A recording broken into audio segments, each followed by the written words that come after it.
अस्सलाम वालेकुम। मोहतरम भाइयों, आज मेरे सामने एक सवाल खड़ा है कि इस बार मैं वोट किसको दूं। बहैसियत मुसलमान, बहैसियत एक मजलूम कौम, इस बार मुझे वोट किसको देना चाहिए, क्योंकि मेरे इलाके में जितने कैंडिडेट खड़े हैं उनसे मेरा कोई ना कोई ताल्लुक जरूर है। उन्होंने मेरा या मेरे करीबी साथियों का कोई छोटा मोटा काम जरूर किया है। और ज्यादा परेशानी की बात तो यह है कि उनके लिए जो वोट मांगने आ रहे हैं उनसे तो मेरा और भी ज्यादा ताल्लुक है। तो फिर मैं क्या करूं और मुझे क्या करना चाहिए? जब मैं ये सब सोचता हूं तो मेरे दिमाग में एक सवाल गर्दिश करता है।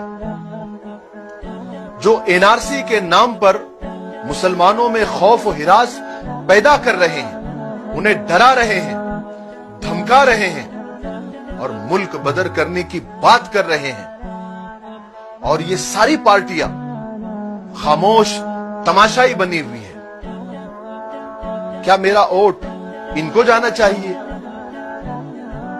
रोजाना मुसलमानों को और दलितों को टारगेट करके बीच चौराहे पर, बीच रास्ते में जुबा कर दिया जा रहा है, तड़पा तड़पा कर मार दिया जा रहा है, और ये पार्टियां खामोश तमाशाई बनी हुई है। क्या मेरा वोट इनको जाना चाहिए? कश्मीर में 2 महीने से जुल्म सितम के पहाड़ तोड़े जा रहे हैं और ये पार्टियां खामोश तमाशाई बनी हुई है।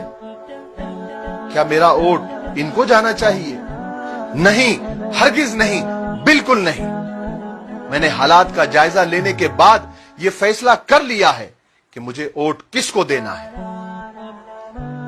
अब मुझे सिर्फ मेरे बारे में नहीं, पूरी कौम के बारे में सोचना है। अब सारे जज्बात और सारे ताल्लुकात एक साइड में। अब मुझे होशमंदी से, दानिशमंदी से, दूर अंदेशी से काम लेना है। अब मुझे बिरयानी या चाय पर नहीं बिकना है, 500 और 1000 रुपए में नहीं बिकना है।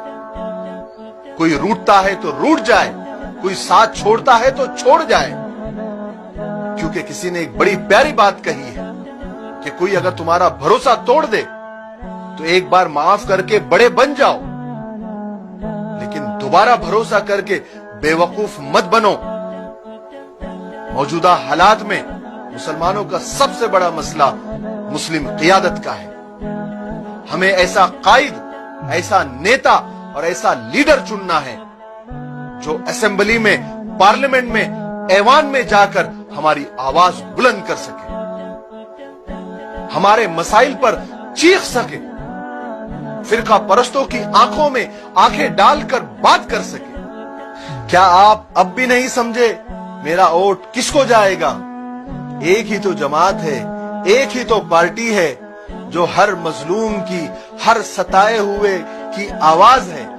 बिला तफरीक मजहब व मिल्लत जो हर मजलूम के लिए आवाज उठा रही है, वो जमात है ऑल इंडिया मजलिस इत्तेहादुल मुस्लिमीन। इस बार मेरा वोट उसको जाएगा और मैं आप सब तमाम लोगों से अपील करना चाहता हूं कि आप भी इस बार ये तहैया कर ले, अज़्म कर ले, इरादा कर ले कि इस बार हमारा वोट सिर्फ मजलिस को जाएगा, मजलिस को जाएगा और मजलिस को जाएगा इंशाअल्लाह। इस बार हमें ताकत देना है मजलिस को और मजलिस के सारे कैंडिडेट।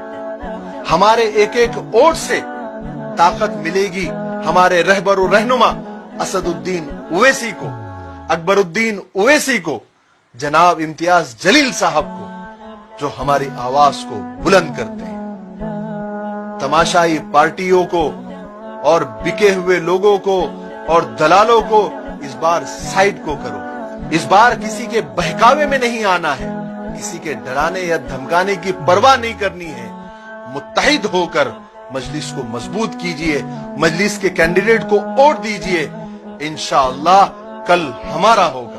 और आखिर में हमारे रहबर और रहनुमा जनाब असदुद्दीन ओवैसी, जनाब अकबरुद्दीन ओवैसी और जनाब इम्तियाज जलील साहब के लिए एक शेर जो इन पर बहुत फिट आता है वो बोलकर अपनी बात को खत्म करता हूं कि मैं बिका नहीं, मैं झुका नहीं, कहीं छुप छुपा के खड़ा नहीं, जो डटे हुए हैं महाज पर मुझे उन सफों में तलाश कर। अस्सलाम वालेकुम व रहमतुल्लाह।